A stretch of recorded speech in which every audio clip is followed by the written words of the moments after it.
1954 সাল, Tokyo airport. সবকিছু ছিল একদম স্বাভাবিক, যতক্ষণ না এক রহস্যময় মানুষ ইমিগ্রেশন কাউন্টারের সামনে এসে দাঁড়ায়। লোকটির পোশাক ছিল পরিপাটি, চোখে ছিল আত্মবিশ্বাস, হাতে একটি ইউরোপীয় পাসপোর্ট। কিন্তু কয়েক মিনিট পর পুরো বিমানবন্দর আতঙ্কে জমে যায়, কারণ সে বলেছিল সে এসেছে টরেড নামের একটি দেশ থেকে। সমস্যাটা হলো, পৃথিবীর কোনো ম্যাপেই সেই দেশের অস্তিত্ব নেই। ইমিগ্রেশন অফিসার প্রথমে ভেবেছিল লোকটি মজা করছে, কিন্তু যখন তারা তার পাসপোর্ট পরীক্ষা করল, সবাই স্তব্ধ হয়ে গেল। পাসপোর্টটি দেখতে একদম আসল, ভেতরে ছিল বহু দেশের ভিসা ও স্ট্যাম্প। সে আগেও অনেকবার জাপান, ফ্রান্স, জার্মানি ভ্রমণ করেছে, এমন প্রমাণও ছিল। লোকটি শান্ত গলায় বলল, টরেড ইউরোপে, ফ্রান্স আর স্পেনের মাঝামাঝি। অফিসার ম্যাপ বের করে অ্যান্ডোরা নামের একটি দেশ দেখালো, কিন্তু লোকটি অবাক হয়ে রেগে গেল।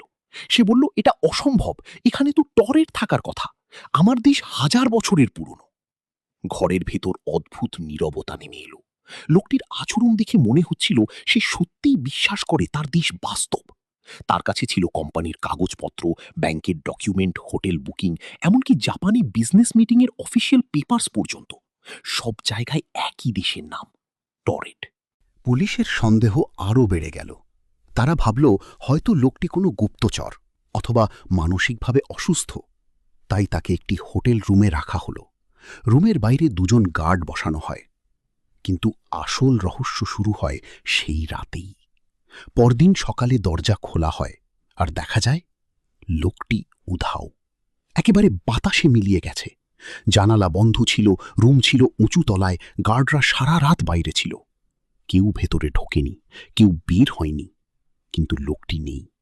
আর সবচেয়ে ভয়ের বিষয় হল, তার সমস্ত ডকুমেন্টও গায়েব, যেন সে কখনো ছিলই না। পুলিশ পুরো বিমানবন্দর তল্লাশি করল। কোনো রেকর্ড পাওয়া গেল না, কোনো মৃতদেহ না, কোনো পালানোর চিহ্ন না। শুধু রয়ে গেল একটি অসম্ভব প্রশ্ন, লোকটি আসলে কি ছিল? অনেকে বিশ্বাস করে সে হয়তো প্যারালাল ইউনিভার্স থেকে এসেছিল, এক এমন পৃথিবী থেকে যেখানে টরেড সত্যিই একটি দেশ। কেউ বলে এটা ছিল সময়ের ফাটল, কেউ বলে গভর্নমেন্ট কভার আপ। কিন্তু আজও দ্য ম্যান ফ্রম টরেড পৃথিবীর সবচেয়ে রহস্যময় ঘটনাগুলোর একটি হয়ে আছে।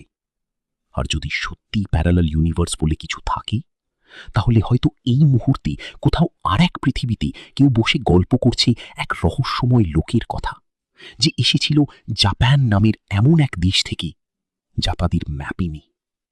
আপনারা শুনছেন এক ভয়ঙ্কর রহস্যময় সত্য ঘটনা। তাহলে সাথে থাকুন সত্য অবলম্বনে চ্যানেলের সঙ্গে, রহস্য উন্মোচন করতে আর ইতিহাসের অন্ধকার দিক জানতে। আর হ্যাঁ, সাবস্ক্রাইব করুন সত্য অবলম্বনে, যাতে এরকম আরও রহস্যময় ঘটনার কাহিনী আপনি মিস না করেন।